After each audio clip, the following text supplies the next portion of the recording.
so much for joining me for this edition of Just Ask Jane. Today is all about premonitions, and I absolutely love this subject because it's something that I experience quite often.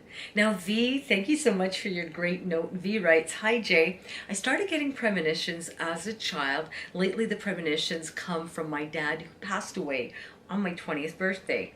Any recommendations or links of books to read regarding premonitions? And apparently my great-grandmother had this ability and had passed it on from generation to generation. At one time I was told that I had the family curse. My premonitions are visions, almost daydream-like, and they're always negative things that are seen. I'm not sure how to control it or to turn it off. I always have trouble being around people. I find it quite draining as I see negative things such as cheating husbands, specific arguments, job problems, on and on." V, I'm going to tell you, premonitions, are quite interesting, and they could be exciting or they could be disturbing. Now, what is a premonition when you think about it? Really, a premonition is a feeling of anticipation or an anxiety about a future event, sort of like a presentiment of something that hasn't happened yet. And sometimes, like I said, they could be disturbing or happy.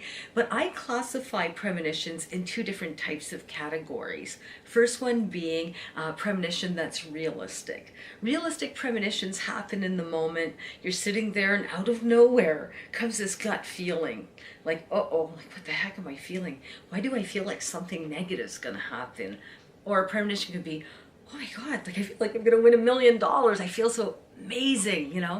And then there's different types of premonitions where they're symbolic. You might have had a dream and something was so clear in that dream and you had such a feeling about it that you can't ignore it. And then of course it could be in relation to health and all kinds of different crises or really actually great experiences, but you kind of can't ignore it.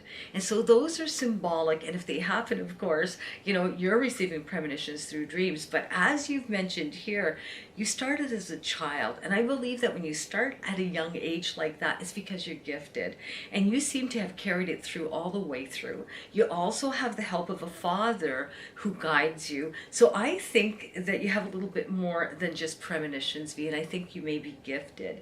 And there's a video here that I've done a little while back called Psychics versus Mediums. Is there a difference? You might want to go check it out.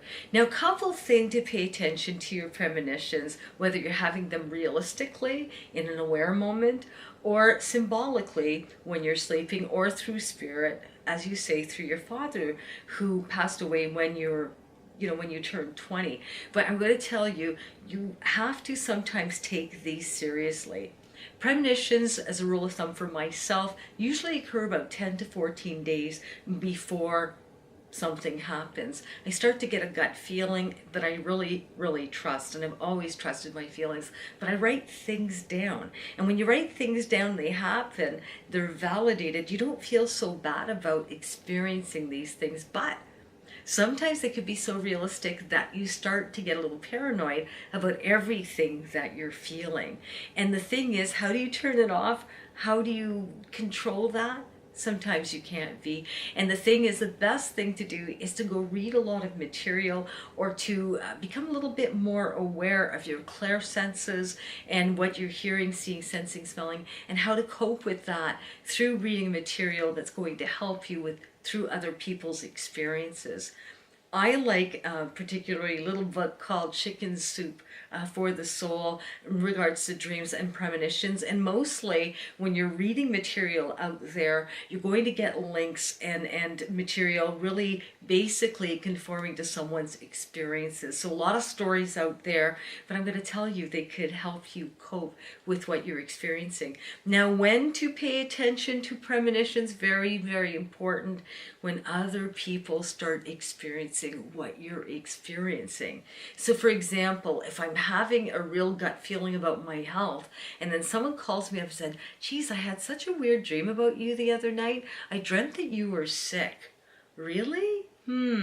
So pay attention when other people are starting to experience or starting to pick up what you're feeling. Very important to do that. Now, should you pay attention to all of them?